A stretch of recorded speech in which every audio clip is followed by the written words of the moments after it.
මේක තියෙනවා ප්‍රශ්නය බලන්න රසාස්වාදය ලියන්න කලින්. හරිද?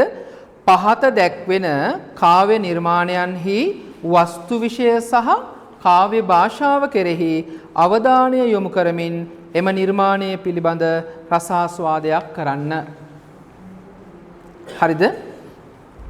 වස්තු විෂය සහ කාව්‍ය භාෂාව කෙරෙහි අවධානය යොමු කරන්න ඕන. එහෙනම් මොකද්ද මේකේ අත්දැකීම මොකද්ද කියලා හොඳට අවබෝධ කරගෙන මේක යොදාගෙන තියෙන භාෂාව කොයි වගේ දෙයක්ද කියලාත් හොඳට අවබෝධ කරගෙන ඒ දෙක කෙරෙහිම අවධානය යොමු කරලා පද්‍ය රසාස්වාදය කරන්න ඕන. නිසා මතක තියාගන්න මේකේ සමහර තියෙනවා භාෂාව, කාව්‍ය අලංකාර, අන්තර්ගතය, අත්දැකීම කියලා ඒක හයිලයිට් කරලා තියෙනවා.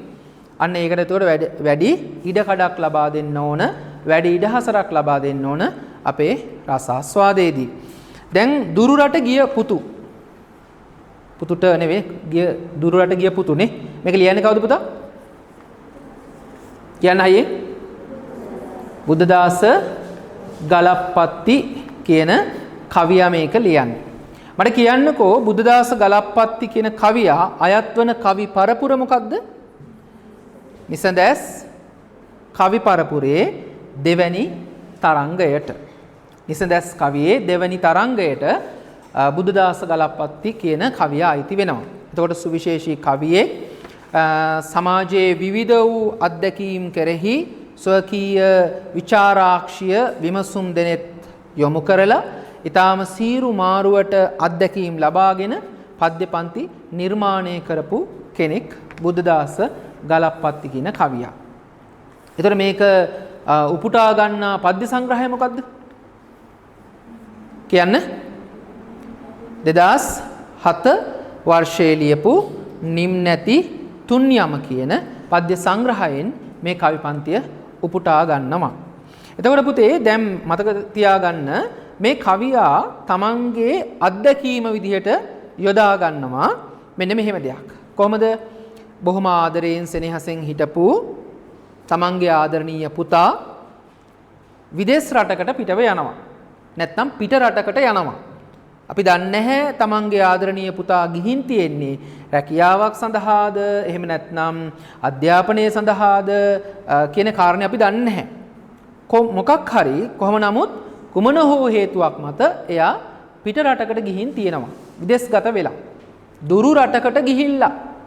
ඈත දුරු රටකට ගිහිල්ලා. දැන් මේත් එක්ක කතකයා බවට පත් වෙන්නේ කවුද? තාත්තා. අප්පච්චි. ඒතර එයාට තමන්ගේ පුතා දුරස් වීම නිසා ඇති වෙනවා මහා දැවැන්ත දුකක්, ශෝකයක්, කනගාටුවක්. ලොකු පාළුවක් දැනෙනවා. මෙන්න මේ චිත්ත වේගය, මෙන්න මේ මානසිකත්වයේ තමා මේ පද්‍ය පන්තිය සඳහා යොදාගන්නේ. මේ පද්‍ය පන්තියට අත්දැකීම් බවට පත් කරගන්නවා මෙන්න මේ සිදුවීම. එතකොට මේකේ අරමුණ බවට පත් වෙන්නේ මොකක්ද එහෙනම්? කවියාගේ අරමුණ බවට පත් වෙලා තියෙනවා ප්‍රියයන්ගෙන් වෙන්වීම නිසා ඇතිවන්නා වූ දුක පිළිබඳව කාව්‍යාත්මකව, කලාත්මකව ප්‍රකාශ කිරීම. ඒ දුක නැත්නම් ඒ වෙන්වීම, ඒ මානසික හුදකලා බව පුතේ తాවකාලිකව ඇතිවන දෙයක් වෙන්න පුළුවන්. එහෙම නැත්නම් සදාකාලිකව ඇතිවන දෙයක් වෙන්නත් පුළුවන්. කොහොම නමුත් කෙටි කාලයකට හරි Tamangen දුරව ඉන්න කෙනෙකු පිළිබඳව ඇතිවෙන්නා වූ දුකක් මේ කවි පන්තිය මගින් කියන්න උත්සාහ කරනවා. හරි අපි කතා කරලා තියෙනවා මේ පිළිබඳව. හිරු එළිය ගලා එයි කුටියට නිසඳස් ආකෘතියක් ඔස්සේ පද්‍ය පන්තිය නිර්මාණය කරනවා. හිරු එළිය ගලා එයි කුටියට සාමාන්‍යයෙන් කටවහර භාවිත කරනවා. කවුළු පියන්පත් අතරින් සුපුරුදු විලසින්ම හිරු එළිය ගලා එයි කුටියට කටවහරෙන් යොදාගත්තා. කවුළු පියන්පත් අතරින් ජනේලයෙන් එනවලු මොනවද? හිරු එළිය ගේ ඇතුළට. සුපුරුදු විලසින්ම දැන් හිතේ ඇති වෙලා තියෙන හැඟීමක් නිර්මාණශීලීව එහෙම නැත්නම් පුතේ කාව්‍යාත්මකව කියන්න ප්‍රකාශ කරන්න කවියා යොදා ගන්නවා පරිසරය හරිම ලස්සන විදිහට. පරිසරය ගැන කියලා අර පුද්ගලයාගේ හිතේ තිබෙන්නා වූ ඒ මානසික නැත්තම් මානසික හුදකලාව ඊටාම ලස්සනට ප්‍රතිනිර්මාණය කරන්න උත්සාහ කරනවා. සුපුරුදු විලසින් එහෙත් කිම ඒ හිරු එළිය අද දින මලානික වී හැමදාම මේ හිරු එළිය ඇවිල්ලා මාව අවදි කරවනවා. හැබැයි අද නම් මැලවිලා ගිහිල්ලා හිරු එළිය පවා හිරු එළිය මැලවෙන්නේ නැත. මැලවිලා තියෙන්නේ කතකයාගේ හිත. නමුත් එය හිරු එළිය මලානික බව හිරු එළියේ මලානික බවෙන් කවියාගේ නැත්තම් කතකයාගේ හිතේ ඇති වෙලා තියෙන දුක, ශෝකය, කනගාටුව කියන මෙන්න මේ හැඟීම නැවත වතාවක් අපට සිහිපත් කරලා දෙනවා. එහෙත් කිම ඒ හිරු එළිය ආද දින මලානික වී අවදි නොකරන්නේ මසිත. මගේ හිත අවදි කරන්නේ නැත්තේ ඇයි? ඇසෙන නෙක විහංග ගී නද ශබ්ද ධ්වනියක් සහිතව කවියා පද්‍ය පන්තියේ ඉදිරියට විකාශනය කරනවා. ඇසෙන නෙක විහංග ගී නද ඇහෙන්නා වූ නොයේ කුරුල්ලන්ගේ ගීත නාද ආපහුවර සබාදහම හා බද්ධ කරනවා මේ පෞද්ගලික අත්දැකීම. කතකයා විඳින ලද ඒ වේදිතය සබාදහමත් එක්ක බද්ධ කරලා පාඨකයා හමුවට ගෙනෙනවා. පාඨකයාගේ සිතේ ඒ හැඟීම ප්‍රතිනිර්මාණය කරලා තියෙනවා. ඇසෙන නෙක විහඟ ගීනද අලුයමින් පෙරදා ලෙස කලින් දවසේ වගේ රිදුම් දෙනු විනාමාසිත මගේ හිතට වේදනාවක් රිදීමක් දෙනවා හැර නොපෙනෙන්නේ කිම්ද කිසි මිහිරක් කිසිම මිහිරක් වේදනාවක් පෙනෙන්නේ නැහැ, දැනෙන්නේ නැහැ, හැඟෙන්නේ නැහැ. පිපි අතුවග නෙක මල් නොයේකුත් මල් වර්ග නොයේකුත් ගස්වල අතු අග පිපිලා තියෙනවා. සබහාදහමේ සුන්දරත්වය මැවිලා තියෙනවා සුපුරුදු පරිදිම. වෙනදා වගේම සබහාදහමේ සුන්දරත්වය තියෙනවා. ඒ චමත්කාරය හැබැයි වෙනදා වගේ මෙයාට අද දැනෙන්නේ නැහැ. ඒ සබහාදහමේ තියෙන සුන්දරත්වය මෙයාට අද පෙනෙන්නේ නැහැ, දැනෙන්නේ නැහැ. පිපි අතුවග නෙකමල් සැලෙනා නමුදු මද පවනේ. එතෙන්ට එනකොට කවියා අර මුලින් පටන් ගත්තු කටවහර වගේම වියත්බස් වහරකුත් යොදා ගන්නවා. සැලෙනා නමුදු මද පවනේ හද සැනසූ සුවඳ පෙරදින. හදවත මේ හිත සැනසුනේ ඔයා නිසා. හැබැයි එයා නෑ මේ මොහොතේ කතකයාගේ ළඟ. හද සැනසූ සුවඳ පෙරදින නොදැනෙන්නේ කිමදාද දින. වෙනදා මගේ හදවතට දැනුණු ඒ සුවඳ මට අද දැනෙන්නේ නැත. බලන්න අපි ඊ타ත්ම කැමැති අපි ප්‍රිය කරන කෙනෙක් අපේ ළඟ නැති වෙනකොට ඒක වේදනාවක් බවට ක්‍රමයෙන් පත්වන ආකාරය කවියා බොහොම නිර්මාණශීලීව ඉදිරිපත් කරලා තියෙනවා. ඒක හැඟීමක්. ඒ හැඟීමේ තියෙන බර ඒ වෙන්වීම නිසා ඇතිවෙනා වූ වේදනාව කවියා බොහොම ලස්සනට කියනවා නිර්මාණාත්මකව. වෙලාගෙන මා ගත සිත පාළුව ගලාවිත් මාවට කොට. මේ පාළුව කියන දෙය මගේ හිතේ තිබෙනා වූ පාළුව මගේ ගත සිත දෙකම වෙලාගෙන ඉන්න ආකාරය කවියා ඉදිරිපත් කරනවා හරි සජීවී විදිහට.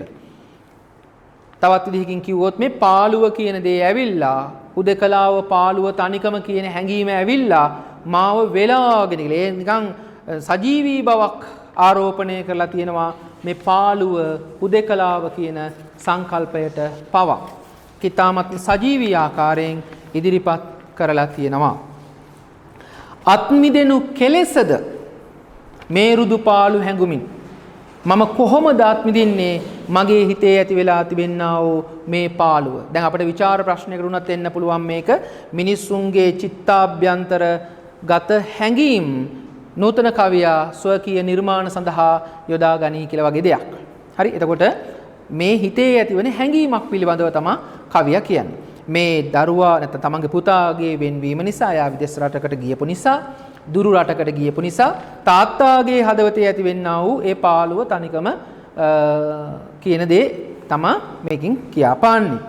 මේ රුදු පාළු හැඟුමන් දුරු රට ගිය මා පුතුන්. මෙන්න දැන් තමයි අපි දන්නේ හරියටම පුතා පිට රටකට ගිහින් කියලා. දුරු රට ගිය මා පුතු එන තුරු බලා හිඳිනට. දැන් මට වෙන මොකුත් කරන්න දෙයක් නැහැ. එයා නැවතත් එනතුරු බලා ඉන්න සිද්ධ වෙනවා. දුරු රට ගිය මා පුතු එන තුරු බලා හිඳිනට හුරු කොට ගත යුතු නොවේද මානෙතු. මේ පද්‍ය පන්තිය එළියෙන්නේ 2007 වර්ෂයේ. එතකොට දැන් අද වගේ නේද ලෝකයේ තාක්ෂණය දියුණුලා තිබුණත් මොකද අපේ රටේ තාක්ෂණය නැත්නම් වීඩියෝ තාක්ෂණය වගේ දේවල් එතකොට තිබුණේ නැහැ. තිබුණා හරි අඩුවෙන් තමයි තිබුණේ. අද නම් මේක අවුලක් නැහැ. දරුවව හෝ පුතාව හෝ නේද තමන්ගෙන් වෙන් වෙලා විදේශ රටක ඉන්න කෙනෙක්ව මතක් වුණු ගමන් මෙසනින් වීඩියෝ කෝල් එකක් අරගෙන කතා කරන්න පුළුවන්. සජීවීව මේ ළඟ ඉන්නවා වගේ. නමුත් මේක ලියවුණු කාලයත් එක්ක ගන්නකොට මේක අපට දැනෙන පද්‍ය පන්තියක් බවට පත් වෙනවා. හුරු කොට ගත යුතු නොවේද මා නෙතු සංගවා වුවද කඳුලැලි.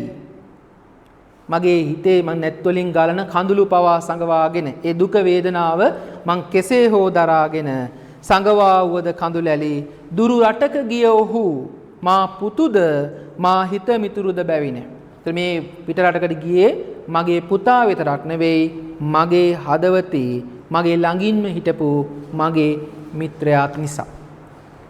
ඉතින් කතකයා මෙන්න මේ විදිහට එයාගේ පද්‍ය පන්තිය ඉදිරිපත් කරනවා. නැත්නම් කතකයා එයාගේ හිතේ තියෙන අර දුක වේදනාව ඒක සමනය කරගන්න උත්සාහ කරනවා පද්‍ය පන්තිය ඔස්සේ. නිර්මාණාත්මක බස්වහරක් යොදාගෙන තියෙනවා. ඒ වගේම තමා මේ හිතේ ඇති වුණා වූ මේ වෙන්වීම පිළිබඳව කියාපාන්නේම සෝබා දහම හා සම්බන්ධ කරගෙන.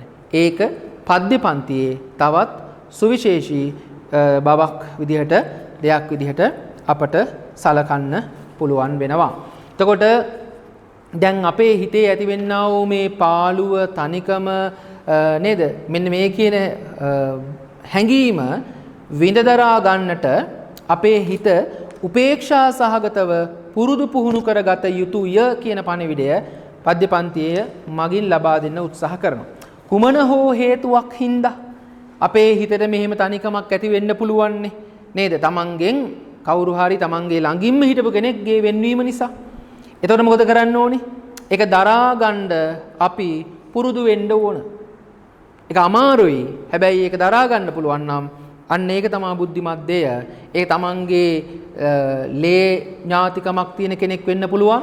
එහෙම නැත්නම් තමන්ගේ වඩාත් සමීප කෙනෙක් වෙන්න පුළුවන්. ප්‍රේම සම්බන්ධතාවයක් නිසා හිතවත්ම කෙනෙක් වෙන්න පුළුවන්. කුමන හෝ හේතුවක් නිසා නැත්නම් කුමන හෝ බැඳීමක් ඇති කෙනෙක් తాවකාලිකව වුණත් සදාකාලිකව වුණත් වෙන්නුවහොත් ඒ විඳදරා ගැනීම තමයි බුද්ධිමත් දෙය. ඉතින් නිර්මාණාත්මක බස්වහරක් ඔස්සේ කවියා ඊටාම හිතේ ඇති වුණු ලස්සන හිතේ ඇති වුණු මේ පාළුව තනිකම කියන හැඟීම ඊටාම ලස්සන විදිහට ඉදිරිපත් කරලා තියෙනවා දුරු රට කියපුතු කියන පද්‍ය පන්තිය මගින්. මේ කවි පන්තිය ඔයා කෝකටත් අවසාන මොහොතේ ලියන්න. මොකද මේ පාර එන්නේ අනිවාර්යෙන්ම නිසඳස් ආරේ එකක්. නිසඳස් ආරේ එකක්. හරිද? ඒ නිසා මේ පද්‍ය පන්තිය එක්කෝ නංගිගේ රහසිගත සෙනෙහි වීණාව, එතකොට දේ දුන්න පායාවෙ හිටත් පාලම උඩින් වගේ එකක් එන්න පුළුවන්. මේකටත් ඔයා මුල් තැනක් දෙන්න කෝකටත් ලියලා යන්න විභාගයට යන්න කලින්. right.